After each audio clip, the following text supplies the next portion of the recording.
Welcome back on Monday. I'm just doing a recap of YieldMax, sizing of the funds, as well as hit the top five, what they're owning for the week ahead. Take a look at the fund overall here. Percent return filter based on since inception. Your top five kind of still remain intact. Misty, NVDY, Palantir, CONY, and Hooey. Misty's taking a hit. Misty's taking a bit of a hit. Recent price down to $13.50. However, the cumulative dividend still is quite large, so your total return is still 182%, assuming you bought in February 2024. Some of the large ones that stay intact. I think I'm going to adjust this year to date and maybe even quarter to date to get more recent metrics.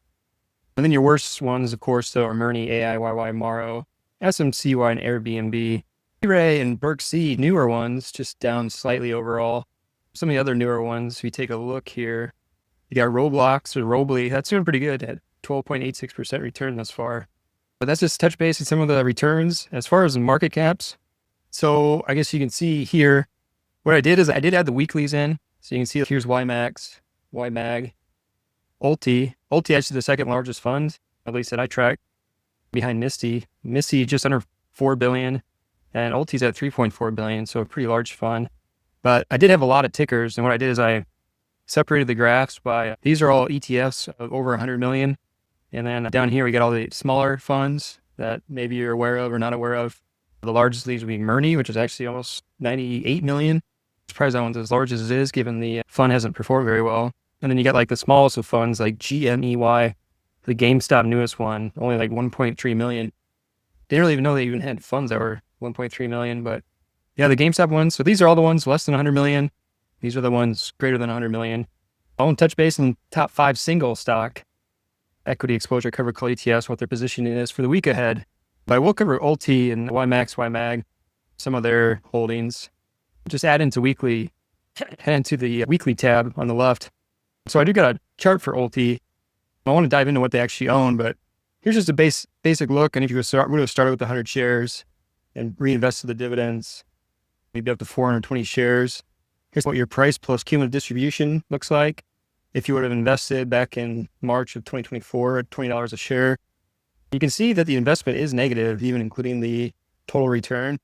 Cumulative, I should say, the total return is negative, even including the total cumulative dividend, which since inception is $14.38, but with a share price of only $5.44. We are slightly negative. This assumes that you started at 20, you'd have an investment that's worth just under 20. And I don't think it's ever really been positive. So it is better than it was. I guess you can probably see when they started the weekly distributions, you can see on the x-axis here, that's right around March. And you can see since then, the fund looks like it's positive. So it has been doing well, but better since then. But yeah, I guess here's the distributions. You can see the date where they went to the weeklies, which are all quite low down here. And then before that was their monthly distributions. And then, yeah, I got a comparison as well. You can compare between, this assumes a $2,000 starting investment. You can compare from having your dividends reinvested and not, and you can adjust the x-axis as you see fit, but this is the last 3 months. And you can see your total return, not reinvesting your dividends, is 1981. So that's assuming 2000 starting. So you're all down slightly from there, but if you would have reinvested your dividends, you're actually up.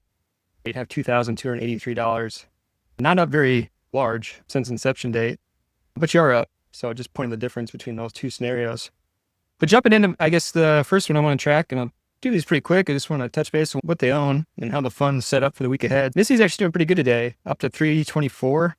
Although, as you can see here, the YieldMax fund's underperforming the actual stock or underlying equity by about a full, or just over 1%, about 1.3%. Why is that? You can see if it's at 324, if we slide the stock price, it was originally under 310, now it's at 324, so it's far right here. So we're being capped on the upside by a lot of these call options. We're already blown by a lot of them. It's just Monday. So those are capping upside. That said, it's good to see Misty or MicroStrategy actual funds start going higher. There are call options bought at 335 and above. So once we pass that period, maybe it'll start catching some upside again, but we are getting capped pretty significantly going forward just because Misty's already run almost 5%. So I guess that's expected how these funds are set up.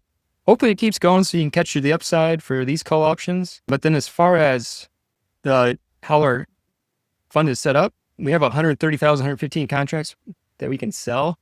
We haven't sold them all, so we do got 26,400 contracts, basically under synthetic, that are participating fully. So if Misty still keeps going up, I guess it's good to have these contracts that we don't have any capped upside on.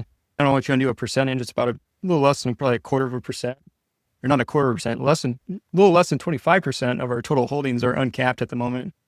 For the ones we do have calls sold on, for 51,500, we do got calls on the upside also bought. So if MicroStrategy really has a move going to the upside, we'll catch upside on there. So that's Misty. I do got other metrics here if you want to take a look at them, but I'll just touch base on the main ones as far as how I see them. So Nvidia is also up today, 2%. YieldMax fund up 1.5%. So some slight underperformance. Why is that? Nvidia is at 182 roughly. So we're just here. So you can see on 40,000 and change of the contracts, we've had capped upside. All these expire 10/3. It looks like they have a contract in there from last time. Looks like it's right there. That should be expired, so I'm not sure why. I'll probably follow up tomorrow. But so we passed that one. We got calls sold up to 185, but then actually at 187.50, we got calls bought again. So there's a pretty tight spread between where we sold calls and where we bought calls. But yeah, a little bit of underperformance right now because we are starting to get capped because we had calls sold at the 180 strike price. And the next set's at the 182.50. So if Nvidia goes above 182.50, it'll be further underperformance between the Nvidia underlying stock and NVDY, the YieldMax fund. As far as how our synthetics set up, we got 102,640 contracts we can sell. We've sold all those that we can, but we did buy call options on 75,640 of those contracts we sold. We bought a call option at a higher strike price. So 74% of what we sold, we bought calls on the upside. And then TSLY, excuse me. One thing to note about TSLY is, I think it went back to being the third highest fund. I think it passed Coinbase. So if you go to YieldMax here and look at the top 5 funds, it used to be for the longest time, Misty was the largest. And this is of the single stock exposure ETF funds. And then Nvidia was second. And then I think CONY was third, but CONY right now is 1.27. And TSLY's, I guess I need to go another need to go another place over. TSLY's 1.274 billion. CONY's 1.272 billion. So TSLY took over number 3 spot. CONY's number 4. With that good performance in TSLY as of late. But as far as what the TSLY fund owns for the week ahead, and if you want to track that, I guess before I start, if you want to track that fund performance, here we track market cap over time. You can see it was just about $1 billion early September. Now we're up to 1.2, almost 1.3 billion. So it's definitely had a nice surge in that area. But positioning, TSLY is at somewhat flat for the day. The YieldMax fund's actually outperforming the underlying stock slightly by 0.2 percentage points. But TSLY's at 440, so about exactly where this black line is.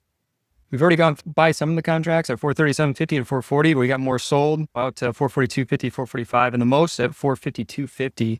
But then calls bought starting at 462.50, and then going all the way out to 477.50. All of course, October 3rd, 2025 expiration date.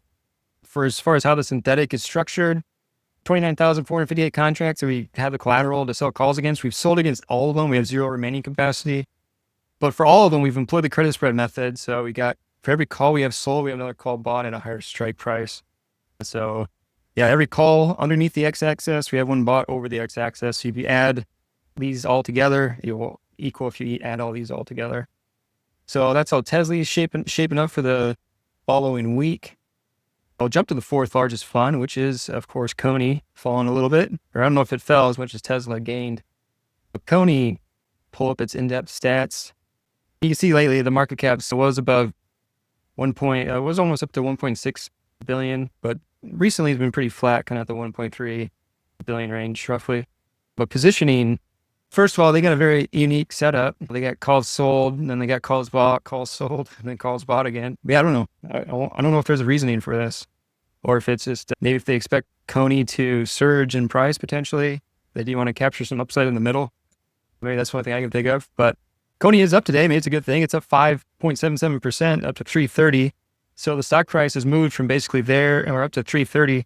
So it's a good thing we bought those calls because we've already got calls bought that the share price is either nearing or past already. So this little middle section here, we got calls bought.